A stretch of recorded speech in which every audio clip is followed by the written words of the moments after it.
Pedrina, Guatemala. Boa tarde.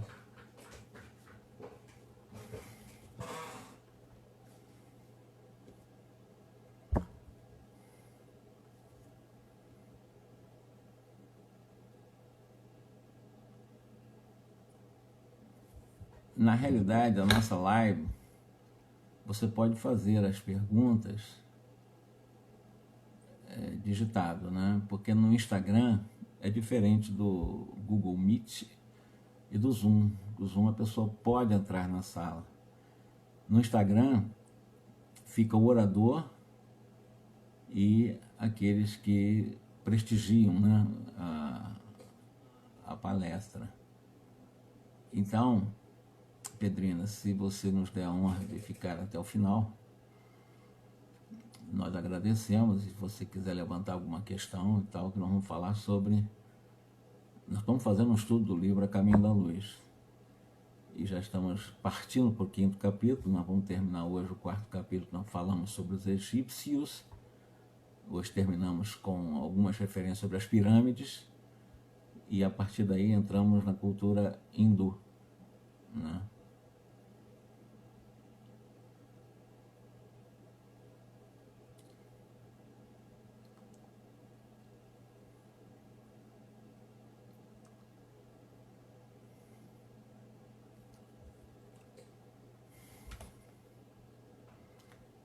Eu peço ao Cristo que nos abençoe, que proporcione no nosso estudo toda a capacidade de inspiração, a fim de possamos absorver nessas informações aquele material necessário para nós construirmos no dia a dia uma vida melhor, uma vida relativamente dentro da possibilidade de uma certa felicidade, uma felicidade relativa, em verdade. Mas isso é possível quando nós compreendemos a mensagem da terceira revelação, porque o Espiritismo é por si só e por excelência o Consolador prometido. Então, como Consolador, se a doutrina não nos consola, é porque nós não estudamos bem, nós não compreendemos bem a mensagem. Quando nós compreendemos melhor a mensagem, nós nos sentimos profundamente consolados. É uma lógica, né? Por isso que os Espíritos disseram que é a doutrina consoladora por excelência. E eu vou começar agora, na realidade eu vou terminar o que eu fiz quarta-feira, que nós falamos sobre os egípcios, e lembrando aqui que nós falamos em nome do Cristo. Portanto, já fizemos a nossa oração, já nos preparamos para poder falar em nome dele de temas que eu considero bastante sensíveis, histórica, né? Mas tendo como viés uma questão de fé. É uma história religiosa, que eu não quero o Emmanuel dar uma proposta de uma história religiosa. Isso não se estuda nas academias. Mas as pirâmides, como eu fiquei devendo da semana passada, o Emmanuel diz que a assistência carinhosa do Cristo não desamparou a marcha desse povo cheio de nobreza moral. Considerando então um povo de marcha, né, com nobreza moral, lá no começo, o Emmanuel diz que 2 capelinos exilados, eles foram que tiveram menos débitos morais, né? Obrigado, Josias, para todos nós. E hoje eu vou mostrar, terminando a questão das pirâmides, que ficamos devendo, como eu disse, desse 4º capítulo, ele vai mostrar para nós uma coisa muito interessante. Da mesma forma em que trabalharam as chamadas escolas ocultas ou ciências ocultas, né, essas ciências secretas, os esoterismo em si mesmo, os egípcios, os hindus também o fizeram. Mas a diferença entre um e outro é que os hindus fizeram esse estudo bem antes dos egípcios, né? Então, essa sabedoria também já estava sedimentada nas bases daquela comunidade que formou exatamente, não somente os hindus, mas sobretudo a presença da chamada presença ariana.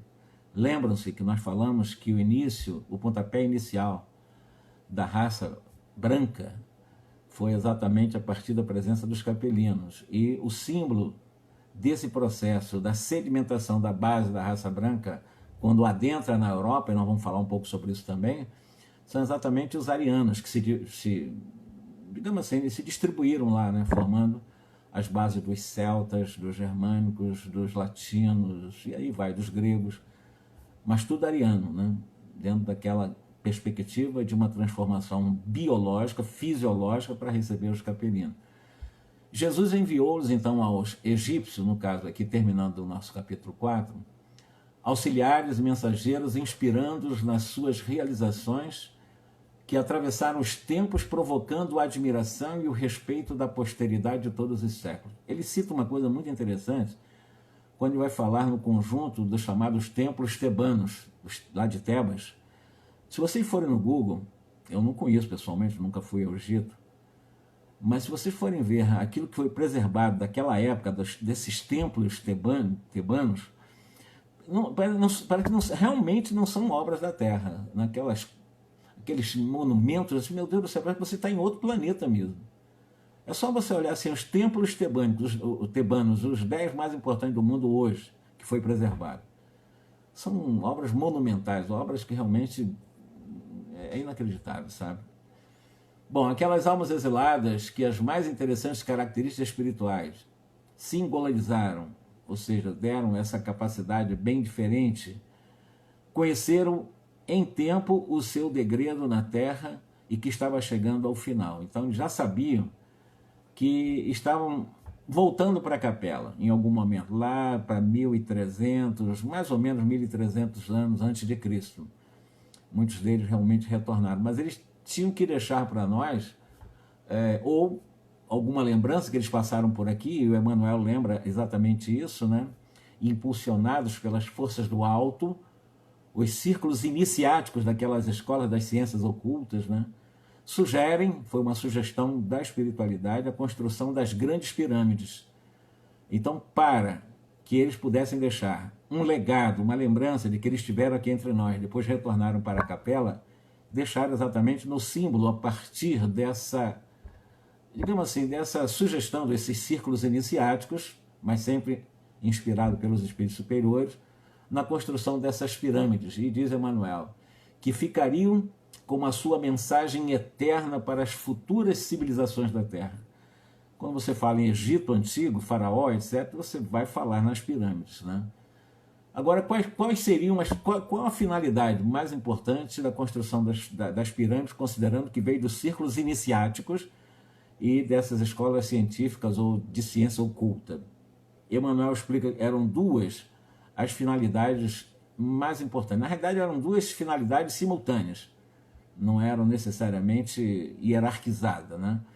A primeira finalidade seria uma representação dos mais sagrados tempos de estudo e iniciação, ou seja, era uma escola de estudos das ciências ocultas. Então, os templos que eram as pirâmides eram templos de iniciação, eram templos de estudos esotéricos, né? E também, ao mesmo tempo, constituiriam para o futuro, ou para os pósteros, né, um livro do passado, com as mais singulares profecias em face da obscuridade do futuro. Então, ali, digamos assim, esse legado, essa herança deixada para nós, né, considerando como um livro do passado, quer dizer, registro do passado, estão ali exatamente algumas, eu vou botar espiado, Emmanuel não coloca aspas, né, profecias em função das coisas muito difíceis que a Terra passaria. Ele chama de obscuridades do futuro. Levantaram-se dessas artes as grandes construções que assombram a engenharia de todos os tempos. Então, de alguma forma, as pirâmides, sobretudo as mais importantes ali do Vale, ela ainda deixa qualquer engenheiro, né, qualquer arquiteto, qualquer um que estuda nessa área, né, de construção, absolutamente assombrados. Como é que eles fizeram aquilo com aquelas toneladas inimagináveis de pedras superpostas, né, numa justa posição, né, que não passa nem uma folhinha de papel? Como é que eles conseguiram colocar aquilo, né, sem guindaste, sem a tecnologia que nós temos hoje? Já com a tecnologia de hoje, viaduto cai aí por nada. Imagine você colocar aqueles blocos enormes, né, um sobre o outro, justaposto, mas de uma forma absoluta, milimetricamente correto, sem nenhum tipo de deslize.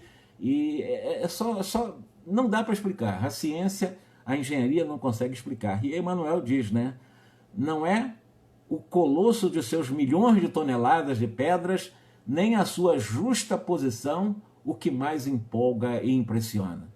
As pirâmides revelam os mais extraordinários conhecimentos daqueles estudiosos das verdades da vida. Então, nas pirâmides estão também, eu digo escondidos porque ainda não há uma decifração muito clara em relação a esses conhecimentos, considerando a obscuridade do futuro e outros conhecimentos, sobretudo também no campo astronômico, porque as pirâmides de Padre Emanuel também tinham um pouco de função de um laboratório astronômico, e é o que ele diz, né?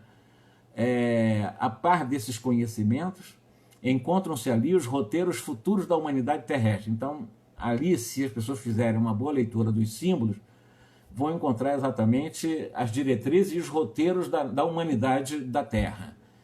Cada medida tem a sua expressão simbólica, né, naquela pirâmide, relativamente ao sistema cosmogônico do planeta e a sua posição do sistema solar. Então, ela foi construída baseada em cálculos feitos por aqueles sábios antigos do Egito, considerando relativamente essa capacidade de obediência ou de não transgressão à harmonia do sistema cosmogônico terrestre, né? E a posição em relação ao próprio Sol. Ali está o meridiano ideal que atravessa mais continentes e menos oceanos. Então, até essa construção da pirâmide, os capelinos, no caso o grupo dos egípcios, eles estabeleceram até esses cálculos para que ali seria o chamado meridiano ideal, onde eles pudessem traçar mensurações, quaisquer tipo de mensurações, considerando que assambarcariam nessas mensurações o maior número de continentes e menos de água. Isso foi de extrema importância também para as mensurações futuras, as medições futuras. Ali se pode calcular a extensão das terras habitáveis pelo homem, então já se podia fazer essa projeção onde o homem poderia habitar. Ali estão também a distância aproximada entre o Sol e a Terra, que nós sabemos que são 150 milhões de quilômetros, 1 milhão. A longitude percorrida pela Terra também sobre a sua órbita no espaço de um dia, considerando aqueles 1.600 quilômetros por hora que a Terra gira em torno do próprio eixo. E, na realidade, também esses cálculos já sabiam há 3, 4 mil anos atrás. Ele fala da precessão dos equinócios, já é um tema mais complicado, a questão da precessão dos equinócios, e muitas outras conquistas científicas que somente agora, esse livro foi publicado, portanto, 17 de agosto de 1938, vêm sendo consolidadas pela moderna astronomia. Então, um laboratório astronômico também, além de escola secreta, né? Além de guardar exatamente os roteiros nos papiros que foram preservados, ou outros documentos, o roteiro das diretrizes para o futuro do próprio planeta. Vai falar agora do momento de redenção deles, dos egípcios. Depois dessa edificação extraordinária, os grandes iniciados do Egito voltaram ou voltam ao plano espiritual no curso incessante dos séculos. Com o seu regresso aos mundos ditosos, aos mundos mais felizes, lá da capela também é um sol, já falamos sobre isso, vão desaparecendo os conhecimentos sagrados dos templos tebanos, como eu falei, né? Os conhecimentos das escolas iniciáticas desses templos de Tebas, que por sua vez os receberam dos grandes sacerdotes de Mênfis, tudo lá no Egito. Eu sugiro, né, para quem está assistindo agora e que futuramente venha assistir, para ver as fotografias dos templos tebanos que foram preservados até hoje. São, além das pirâmides, que são coisas que são inimagináveis dentro de todas as suas funções, as suas finalidades, mas também esses templos lá de Tebas, né? Os 10 mais importantes templos de Tebas, coloquem isso lá no Google para vocês verem, lá no Wikipedia. É uma coisa fantástica, as fotos, não é coisa da Terra. Ou então parece coisa de Hollywood, aquela coisa de ficção, são coisas maravilhosas. Preservado até hoje, 4 mil anos, 3 mil anos depois. Né? Aos mistérios de Ísis e de Osíris, eles tinham alguns mitos, né? A questão de Ísis, de Osíris, já falamos isso na reunião anterior. Ele vai falar do mistério de Eleusis. Né? Eleusis, na realidade, simboliza, eu peguei até o que representa Eleusis, cidade grega onde se efetuava o cerimonial descrito como mistérios de Eleusis, para os iniciados ao culto das deuses das deusas da agricultura, né? Ou seja, eram duas deusas importantes no campo agrícola, era Deméter e Perséfone, naturalmente transformados nas iniciações da Grécia Antiga. Quer dizer, aproveitaram esses mitos e isso acabou realmente dando um vigor no processo transformador do mito grego também. Continua Emmanuel ainda sobre os egípcios. Em algumas centenas de anos, reuniram-se de novo nos planos espirituais os antigos degredados com a sagrada bênção do Cristo, que era o patrono deles, né? A maioria dos egípcios, então, regressa para a capela e, ao regressarem lá, eles reencontraram, se reconfortaram no que ele chama nos sagrados reencontros das suas afeições mais santas e mais puras. Um alerta, apenas um alerta, não ameaça. Por exemplo, se fala muito em exílio atualmente, né? Pessoas na Terra que não querem cumprir as leis de Deus, as leis naturais da consciência, são candidatos a um momento de exílio, né? A um convite a não conviver aqui na Terra por alguns, talvez, milhares de anos. Os capelinos ficaram milhares de anos aqui. Então, durante muitos anos, muitos anos, vão ficar distante desses grupos de afetos. Isso já é uma coisa pesada também. O exílio, né, é uma dor muito grande. Mas grande número desses espíritos estudiosos e abnegados conservaram-se aqui na Terra, ou sob nas hostes de Jesus, obedecendo a sagrados imperativos do sentimento. E ao seu influxo divino, muitas vezes tem reencarnado na Terra para desempenho de generosas e abençoadas missões. Muitos desses missionários do Antigo Egito, eles resolveram permanecer com Cristo, até por gratidão, e muitos deles, muitas vezes, reencarnam aqui na Terra para dar algum impulso para algum tipo de informação nova no campo científico. Sobretudo no campo, vamos dizer assim, do magnetismo, que eles conheciam como ninguém. Esse grupo de capelinos que formou grupos ou aquela povoação egípcia antiga, né? Bom, isso foi o que ele fala sobre os egípcios. No 5º capítulo vai falar sobre a Índia, a organização hindu. E para nós espíritas é muito importante conhecer essas culturas antigas, as informações no campo espiritual ou espiritualista da nossa antiguidade. E Emmanuel ele vai dizer que essa organização da Índia, ou organização hindu, ele vai falar exatamente dos espíritos degradados no ambiente da Terra. Os que se gruparam às margens ou nas margens do Ganges foram os primeiros a formar os pródromos de uma sociedade organizada. Então, a sociedade organizada, ou a formação da civilização através da organização social, acontece a partir desse grupo hindu lá na Índia, às margens do rio Ganges. Então, não foi necessariamente às margens do rio Nilo. O rio Nilo ele antecipou a informação dos egípcios, porque os egípcios eram mais evoluídos em termos de moral, de conhecimento, eram menos endividados e que alimentavam muita saudade de capela e que cultuavam muito mais a questão da morte, da pós-morte, etc. Os hindus também, mas com certeza absoluta, muito, mas muito diferentes, não digo todos, mas os que formaram mais tarde essa organização hindu estavam muito distantes moralmente em relação aos egípcios, eram muito mais atrasados, em muitos deles, não todos, é claro. Então ele vai dizer exatamente que o início da sociedade organizada começou com os hindus. Seus núcleos representariam uma grande percentagem de ascendente das coletividades do futuro, ou seja, a partir daqueles núcleos, daqueles povoados, dessas organizações hindus, é que nós vamos encontrar os chamados ascendentes das coletividades de hoje, inclusive. Por exemplo, a Europa não existia se não houvesse exatamente a imigração, que eles saírem lá da Índia, daquela região da Índia, né, e partirem, atravessando sobretudo as florestas gregas e entrarem a partir da Itália também lá na Europa. A Europa foi formada, por isso nós falamos da civilização indo-europeia, porque realmente vieram de lá a formação da Europa, né? Mas os primeiros núcleos civilizatórios, como ele fala aqui, foi exatamente com essa organização hindu.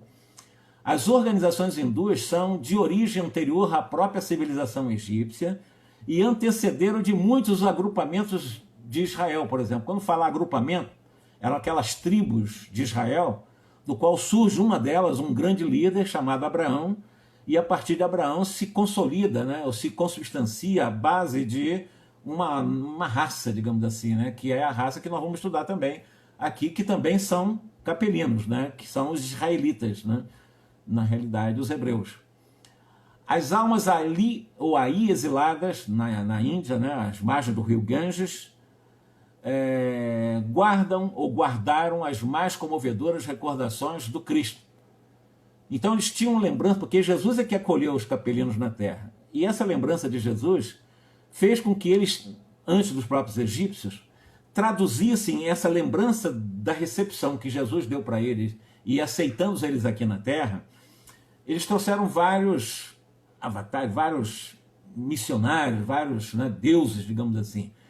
Principalmente que foi registrado na Bíblia deles, o Vedas, né, que é chamada a beleza dos Vedas. Vedas, na realidade, são 4 livros chamados sagrados deles, né, dos hindus até hoje, né, ou do hinduísmo propriamente dito.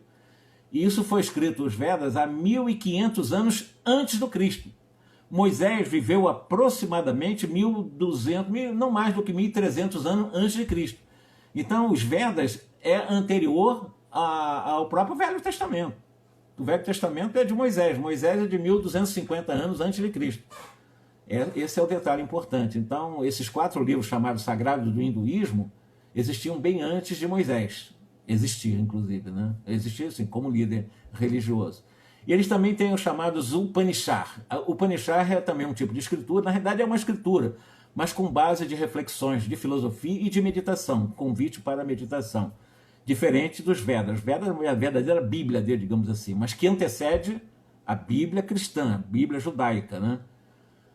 Foram elas as primeiras vozes da filosofia e da religião na Terra. Então, bem antes de Moisés, foram exatamente esses 4 livros, o livro dos Vedas, as primeiras vozes da filosofia, da religião, e enfim. Isso nós devemos a eles, a esse grupo de capelinos lá da margem do rio Ganges.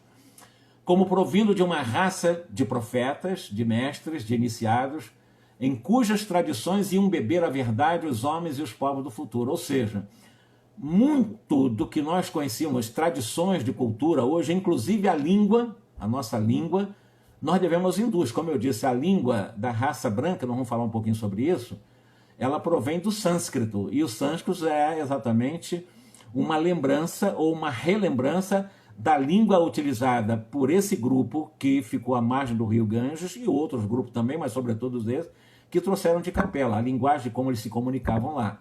E lembrando que eles se aproximaram nesse processo idiosincrásico, né, por questões de afinidades sentimentais e linguísticas. Isso foi muito importante quando eles começaram a formar esses 4 grupos a esses milhares de anos, transformando a Terra de um planeta primário em um planeta de prova e expiação, que o planeta Terra se torna de prova e expiação com os capelinos. Antes não era de prova e expiação, antes era um planeta primitivo. Salientando-se que também as suas escolas de pensamentos guardavam os mistérios iniciáticos das ciências ocultas. Então eles também tinham lá muitas informações que não podiam levar para o povo, para a massa.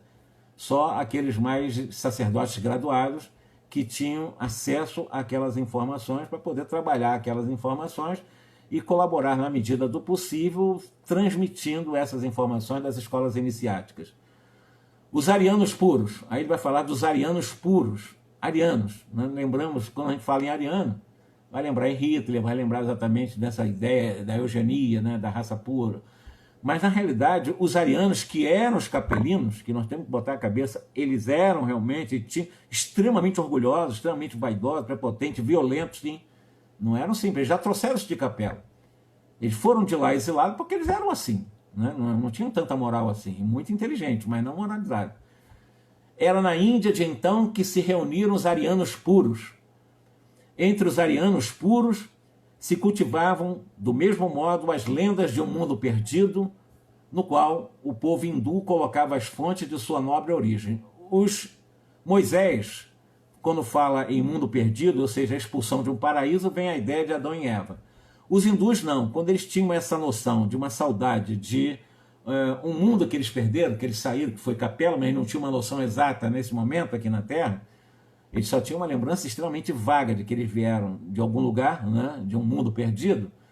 alguns estudiosos dizem que o que eles tinham inconsciente ou subconscientemente desse mundo perdido tratava-se de um antigo continente chamado Lemúria, né? E esse continente chamado Lemúria foi arrasado em parte pelas chamadas águas do Oceano Pacífico e do Oceano Índico. Hoje, nós temos ainda algumas porções remanescentes da antiga Lemúria.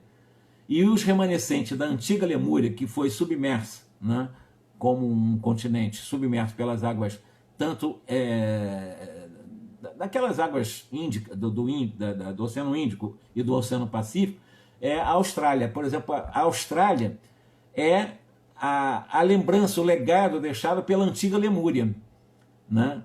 Então, quando se fala em Austrália, a Austrália foi exatamente isso, segundo o que se acredita. Alguns defendem essa tese. Não, Lemúria nem existiu. Atlântida nem existiu, que veio da lenda ou do mito de Platão, ou a Lemúria de outro. Mas o Emmanuel que está dizendo, alguns acreditam que se tratasse de um antigo continente que foi tragado ou arrasado pelas águas do Oceano Pacífico e Índico, no qual sobrou alguma coisa, e o que sobrou, essa porção remanescente, é a atual Austrália. É isso que ele está dizendo para nós aqui. Os hindus eram degredados de Capela, eram exilados da terra. Na terra, nós já falamos sobre isso também, dos 4 grupos, né? Dele descende todos os povos arianos.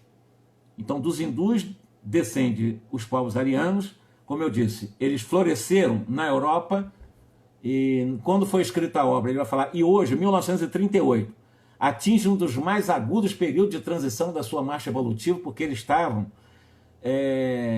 dentro daquele ideário, né, de eugenia, de raça pura, e Hitler defendendo exatamente o germânico puro. Ele nem era germano, né? Ele nem era germano também, mas ele defendia, dentro da sua tese louca, que veio de Gobineau, que eu não lembrei o nome da outra vez, né? Gobineau foi o filósofo francês que trouxe a ideia da eugenia também.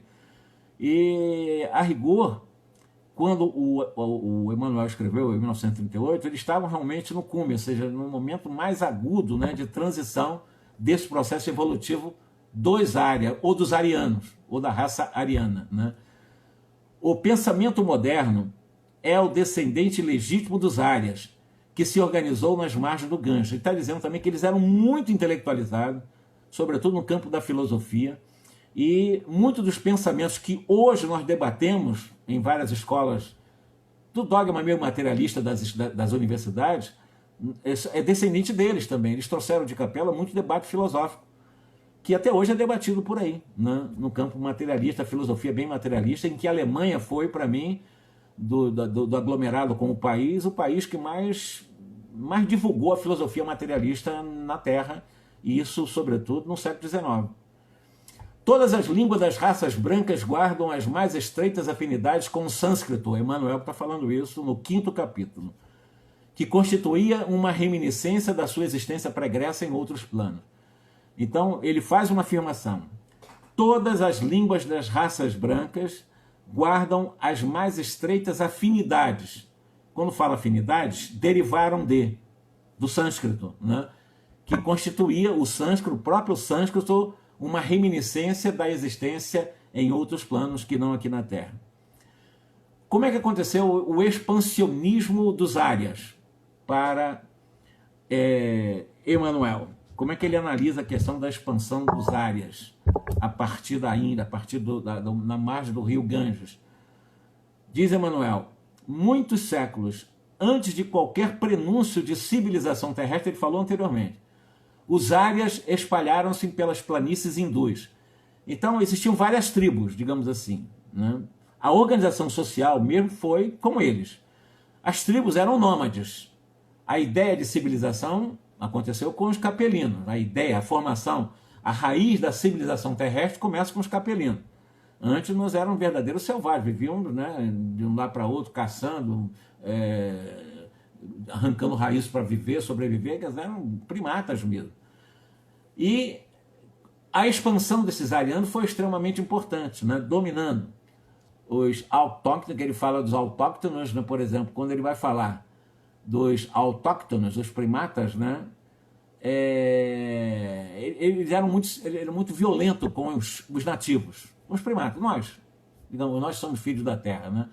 eles dominavam, né? E sobretudo aqueles que descendiam desses chamados autóctones, né? Os primeiros primatas, né? E quem eram esses primatas? Possuíam uma pele escura e deles se distanciavam, quer dizer, eles criaram depois, mais tarde, o que nós vamos analisar como castas, as classes sociais, né? Deles se distanciavam pelos mais destacados caracteres físicos e psíquicos. Então havia uma diferença muito grande entre os arianos, que se espalharam na Índia, a partir das margens do rio Ganges, encontrando os primatas, aqueles seres dali da região mesmo, os índios, né? Os primatas dali mesmo, os chamados autóctones, né? E eram muito diferentes, tanto na cor, né? Na cor da pele, do pigmento, que ele vai falar, que ele tinha uma pele escura, e deles se distanciavam pelos mais destacados caracteres físicos e psicológicos. Óbvio, né? Isso é óbvio. Pelo menos psicológico, né? O psíquico, muito diferente. Gente da Terra e gente de Capela, não tem comparação. Eles trouxeram uma bagagem intelectual descomunal. Mais tarde, essa onda expansionista procurou localizar-se ao longo das terras que hoje é a Europa, ou seja, eles se expandindo a partir da Índia, né? Foram se espalhando, a partir exatamente do núcleo central, que foi exatamente as margens do rio Ganges, foram indo, saindo da Índia e alcançaram outros lugares, a partir da Grécia. Ele vai falar, estabelecendo os primeiros fundamentos da civilização ocidental nos bosques da Grécia, ou bosques gregos. Então eles saíram da Índia e entraram ali a partir da Grécia, das ilhas gregas, né? Antigamente muitos bosques existiam, e a partir desses bosques eles adentraram e cada vez iam mais para o interior, os arianos, né? Puros. Iam nas costas da Itália, da França, e iam avançando cada vez mais para dentro da Europa, e chegaram até o outro lado, um dos rios mais importantes, que é o rio Reno da Europa, né? Chegaram ao outro lado do rio Reno, onde iam ensaiar os seus primeiros passos das forças da sabedoria germânica, ou seja, o alemão, a força da Alemanha, em que os arianos se fixaram bastante. Os marcos da sociedade dos gregos, dos latinos, dos celtas, dos germanos estavam lançados. Então, com os arianos, ou com os árias, estavam sendo lançadas as balizas, né, da sociedade grega, latina, celta, alemã, nós chamamos alemã, que é o germânico, né, o anglo, e assim vai, né? Estavam lançados graças a eles, espalhando-se então a chamada raça branca na Europa, se disseminando na Europa de uma forma geral. Cada corrente da raça ariana assimilou os elementos encontrados, daquelas criaturas que viviam nessas regiões, então primatas, né, serem bem inferiores, né, os elementos encontrados edificando os primórdios da civilização europeia. Então, os primórdios da civilização europeia se devem, então, a esse grupo chamado hindu, né, que seria hindu ou ariano, né, e que formou exatamente as bases da atual Europa. Cada qual desses arianos, que iam se espalhando lá pela Europa, se baseou no princípio da força, ou seja, eram violentos, para o necessário estabelecimento. Então, para eles tomarem conta das regiões, eles eram violentos, naqueles seres que aqui estavam, como já fizeram com os autóctonos lá na Índia, né? E muito cedo começaram no velho mundo o choque de suas famílias e tribos. Então, é o tempo todo guerreando entre eles.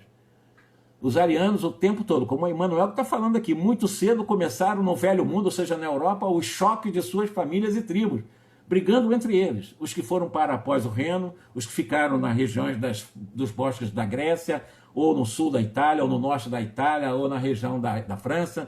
Enfim, eles criaram só briguinha, só violência entre eles. Não eram tão tranquilos, não. Eles realmente bastante equilibrados. Esses, pelo menos. Diferente daqueles que ficaram na Índia, que também eram arianos.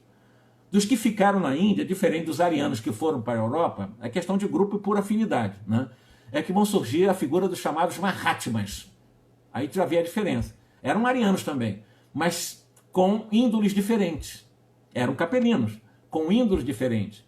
Né? Os que ficaram na Índia, diferente daqueles que foram para a Europa, eram bem mais iluminados. Ele vai falar dos Mahatmas, por exemplo. Da região sagrada do Ganges partiram todos os elementos irresignados. Eles não tinham nenhuma resignação, os arianos, né? Com a situação humilhante que o degredo na terra lhes infligia. Então eles tinham uma revolta muito grande por estar na terra. Eles não aceitavam aquela ideia de terem saído. Muito orgulhosos, muito soberbos. O ariano é assim mesmo, é meio, né? Até hoje, né, tem essa índole. E eles não tinham nenhum tipo de resignação de estar aqui na Terra. Aqueles seres revoltados, diz Emmanuel, supunham encontrar no esquecimento possível e relativo, né, da sua posição nas paisagens renovadas dos caminhos, ou seja, tentavam, pela violência, criar uma base de uma autoestima pelo orgulho ferido, entrando no chamado orgulho manifesto, que nada mais é do que exatamente uma soberba, achando que os outros não valem nada e eles que estão com essa bola toda, né? Mas vamos lá. Lá na Índia ficaram apenas as almas resignadas. Os resignados saíram de lá. Formaram a base indo-europeia, o grupo da Europa. Formaram através dos arianos. Os que ficaram na Índia eram mais resignados. E é o que ele diz, eram resignados, eram mais crentes nos poderes espirituais, que as conduziriam de novo às magnificências dos seus paraísos perdidos distantes. Então aquele grupo que ficou na Índia era um grupo muito mais espiritualizado. Aí eu diria muito semelhante aos egípcios.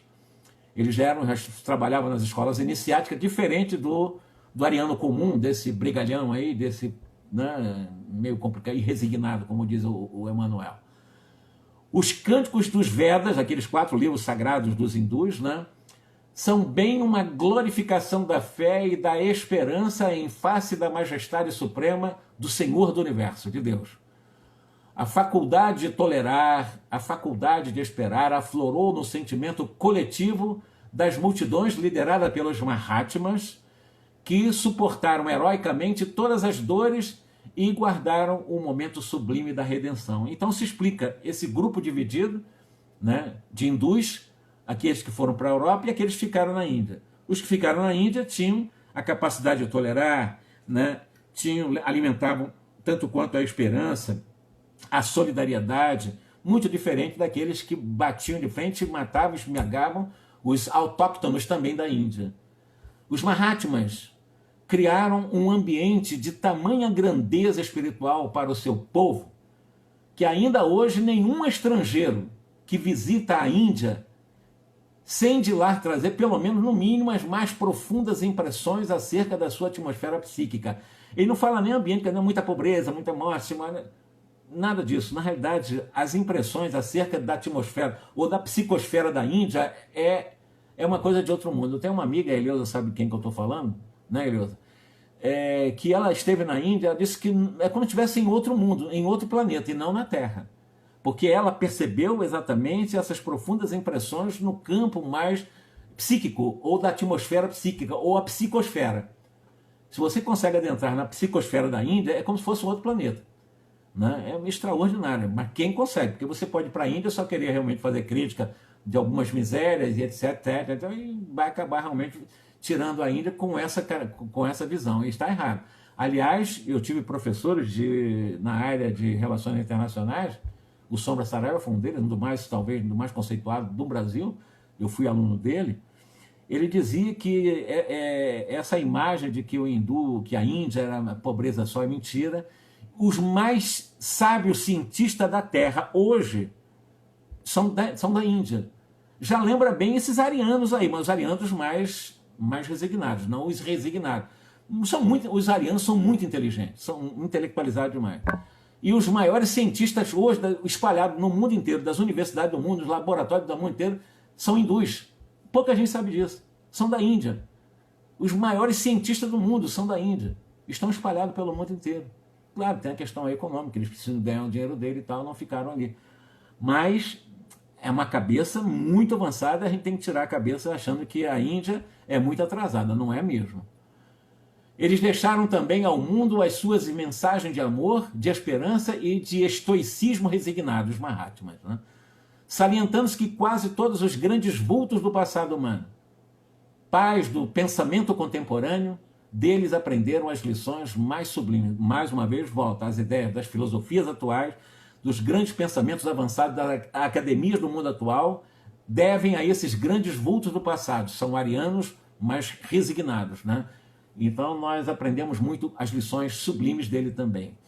Agora, para que nós possamos fazer praticamente já nos encaminhando para o final, ele vai falar das castas, né, que existem na Índia. Aliás, terminou. Constitucionalmente, se eu não me engano, na década de 30 ou 40, eles criaram lá uma constituição e acabaram com essa ideia de casta, pelo menos em termos de constituição. Mas na prática continua ainda a questão de casta, ainda existe isso. Não é constitucional, mas na prática, por questão cultural, ainda existem essas castas lá. O povo hindu, não obstante o seu elevado grau de desenvolvimento na ciência do espírito, não aproveitou o seu acervo de experiência sagrada, alguns deles. Os seus condutores conheciam a elevada finalidade da vida, lembravam-se vagamente das promessas do Cristo anteriores à sua reencarnação para os trabalhos penosos do degredo aqui na Terra.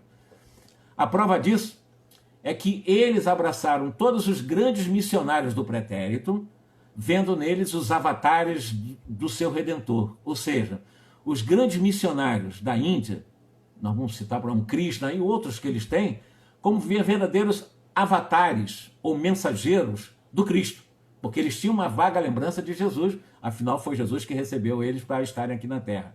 Então, exatamente vendo nesses avatares o seu Redentor. Vyasa, por exemplo, um deles, é um nome que o Emmanuel usa. Vyasa, na realidade, segundo a tradição, foi o compilador dos 4 livros da escritura sagrada dos hindus, ou do hinduísmo. Ele foi instrumento das lições do Cristo. Ele conseguiu, depois que ele conseguiu digamos, compilar os Vedas, imagina compilar aquele livro gigantesco, robusto, ele fez isso 6.000 anos antes do Evangelho. 6.000 anos. São 6 milênios antes de Jesus, eles estavam fazendo esse trabalho de compilação dos Vedas. E é o que Emmanuel diz aqui, né?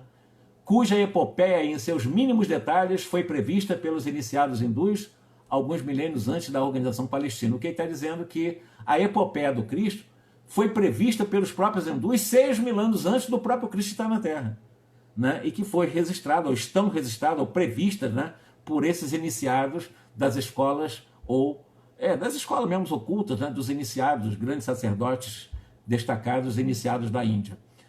Ele vai falar de Krishna, vai falar de Siddhartha Gautama, o grande Buda, que também era de lá, e outros grandes enviados de Jesus para a exposição das suas verdades salvadoras, que foram compreendidas pelo grande povo.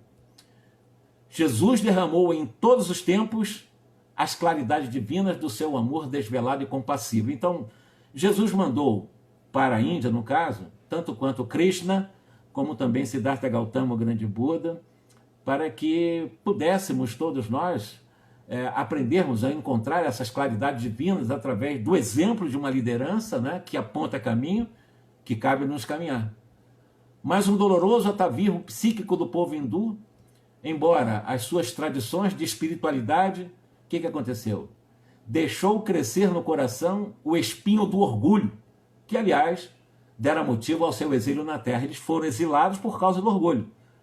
Eu digo aqueles arianos irresignados, extremamente orgulhosos, e foi pelo orgulho e por causa do orgulho que eles foram exilados. O motivo foi o orgulho, porque o orgulho leva à violência, o orgulho leva à guerra, o orgulho leva ao morticínio, de uma forma geral. E foi exatamente isso que eles deixaram crescer no coração, o orgulho. E aí foi que aconteceu essa organização absurda dos chamadas castas, né? Castas, por exemplo, eu fui anotar, casta social que se separa das demais pelo caráter hereditário e imutável. Na Índia, as castas são um acordo com o corpo da divindade de Brahma.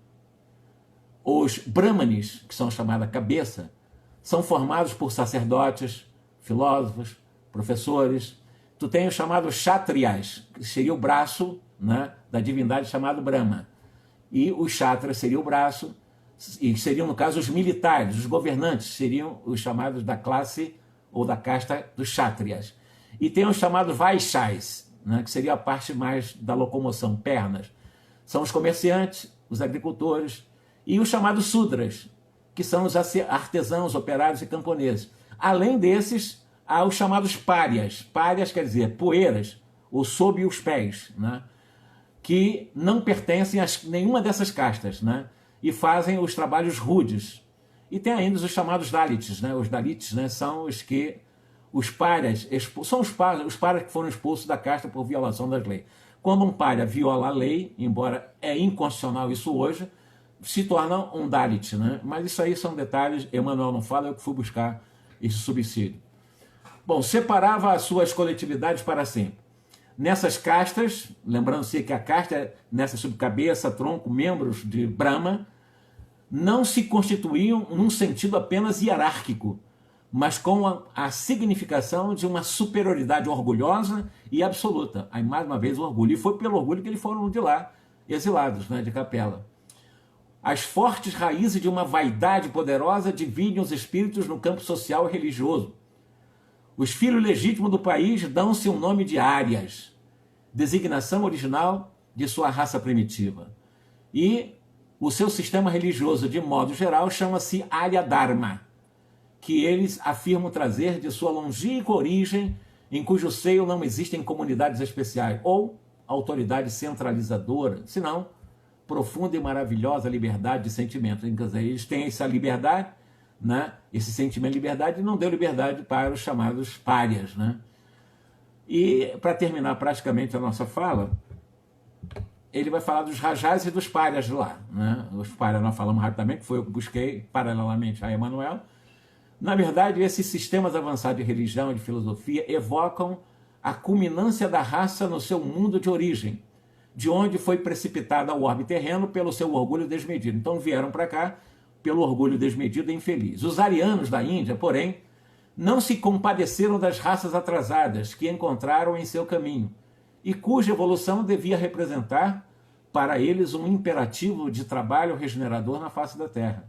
Os aborígenes, os autóctones, né, foram considerados como os párias da sociedade, de cujos membros não podiam aproximar-se nem sem graves punições e severos castigos. E aí vai, né? Aliás, até ele vai citar, para terminar a nossa fala, ainda hoje, esse livro, repito, 17 de agosto de 1938 foi publicado. E quando Kardec fala ainda hoje, evidentemente o Gandhi morreu em 48, morreu 10 anos depois. Mas ainda hoje o espírito iluminado de Gandhi, diz Emmanuel, ainda hoje o espírito iluminado de Mahatma Gandhi, que é obrigado a agir na esfera da mais atenciosa psicologia dos seus irmãos de raça, não conseguiu eliminar esses absurdos sociais no seio do grande povo de iniciados e profetas, que é a questão das classes, né? Na questão da casta. Mas isso terminou. Depois da morte de Gandhi, houve, como eu disse, na década de 60, se eu não me engano, a chamada Constituinte, eles modificaram a Constituição e, sob o ponto de vista legal, na Índia, não, pelo menos legalmente, não pode existir casta, embora a gente saiba que existe. Os párias são a ralé de todos os seres e são obrigados a dar um sinal de alarme quando passam por qualquer caminho a fim de que os venturosos se afastem do seu contágio maléfico. A realidade, contudo, é que aqueles que foram reis, os rajás, né, os soberanos, voltam a essas mesmas estradas que transitaram sobre o dorso dos elefantes ajaezados de pedrarias como mendigos desventurados. Pelo processo da reencarnação, eles acabam resgatando esse pretérito, né, que foi previsto pelos avatares, né, ou seja, através de amargas e provações expiatórias, vêm na condição de párias. Eram reis, sacerdotes, soberanos, fizeram tanto mal, reencarnam por um processo. Eles usam muito o termo karma, espírita não usa. Ou então dharma. O karma seria uma coisa positiva e o dharma negativa, e o dharma seria uma coisa positiva. Mais ou menos dentro positivo e negativo, não quero entrar nesse detalhe, que o espiritismo não aborda muito isso. Mas a verdade é que ex-sacerdotes e também ex-soberanos reencarnam na condição também de párias e passam pelas mesmas condições que eles fizeram passar aqueles irmãos antigos autóctonos, os antigos aborígenes. Os que humilharam os infortunados do alto dos seus palácios resplandecentes voltam à terra nesses mesmos caminhos cheios de chagas cancerosas, exibindo a sua miséria e a sua indigência. E o que é admirar-se é que nenhum povo na terra tem mais conhecimentos acerca da reencarnação do que o hindu, ciente dessa verdade sagrada desde os primórdios de sua organização. E, evidentemente, o que nós temos que parar para pensar de tudo que nós falamos hoje, terminando exatamente a questão dos egípcios, e entrando e terminando a questão dos hindus, é claro que eu ainda vou, a questão de 10% só vou deixar para a semana que vem, que vou falar em face de Jesus, considerando nos bastidores das civilizações, sobretudo em questão à Índia, né? Ele vai lembrar exatamente, eu vou dar para terminar isso, nos bastidores da civilização, somos compelidos a reconhecer que a Índia foi a matriz de todas as filosofias e todas as religiões da humanidade, inclusive do materialismo. Por quê? O materialismo surgiu e nasceu na chamada escola dos Charvakas, O materialismo puro, um verdadeiro materialismo, surgiu há milhares de anos na chamada Escola dos Charvakas. Um pensamento de gratidão nos toma ao íntimo, examinando a sua grandeza espiritual e as suas belezas misteriosas, mas acima dos seus yogis e de seus mahatmas, temos que colocar, ou de colocar, a figura luminosa daquele que é a luz do mundo e cuja vinda à Terra se verificaria para trazer a palma da concórdia e da fraternidade para todos os corações e para todos os povos, arrasando as fronteiras que separam os espíritos e eliminando os laços ferrenhos das castas sociais, para que o amor das almas substituísse o preconceito de raça no seu reino sem fim. Jesus. Na realidade, é Jesus que trouxe exatamente essa ideia de acabar com essas separatividades. Vamos elevar o nosso pensamento a Jesus, agradecer, vamos entrar no 6º capítulo, já vai dar para entrar integralmente no 6º capítulo, na quarta-feira que vem, para aqueles que estão nos acompanhando e aqueles que vão assistir posteriormente o que foi gravado, né? Ok? Vamos então elevar o nosso pensamento a Deus, todos nós juntos, lembrando que a oração é extremamente importante. A oração é uma escada que faz com que de degrau em degrau nos elevemos pela própria oração, pela vigilância também, né? Muito próximo do nosso Criador, considerando o Criador que já está dentro de nós mesmos, na sua onipresença. A oração é uma escada que nos eleva. Lembrem disso. Quando nós oramos, nós estamos subindo degraus, né? Lembremos sempre disso. Orar é extremamente importante, porque fortalece os nossos propósitos de fazer o bem. Quando eu tenho um propósito de fazer o bem e potencializo com a oração, eu vou fazer o bem. Senhor Jesus, muito obrigado pela oportunidade de mais uma aula sobre o livro A Caminho da Luz, que na quarta-feira possamos entrar em um novo capítulo com as mesmas reflexões para somar nas informações que já possuímos, essas maravilhosas informações que Emmanuel nos trouxe das tradições do mundo espiritual, que as academias não teve ainda acesso por causa, infelizmente, do jugo materialista. Que Jesus nos abençoe hoje e sempre. Uma boa noite a todos vocês, meus irmãos. Muito obrigado pela oportunidade, Pedrina. O nosso trabalho, ele é assim, eu falo, as pessoas acabam ouvindo, né? E eu te agradeço muito, né? E que Jesus nos abençoe a todos que estiveram aqui conosco, tá bom? Boa noite. Um ótimo sábado, finalzinho, e um domingo maravilhoso para todo mundo.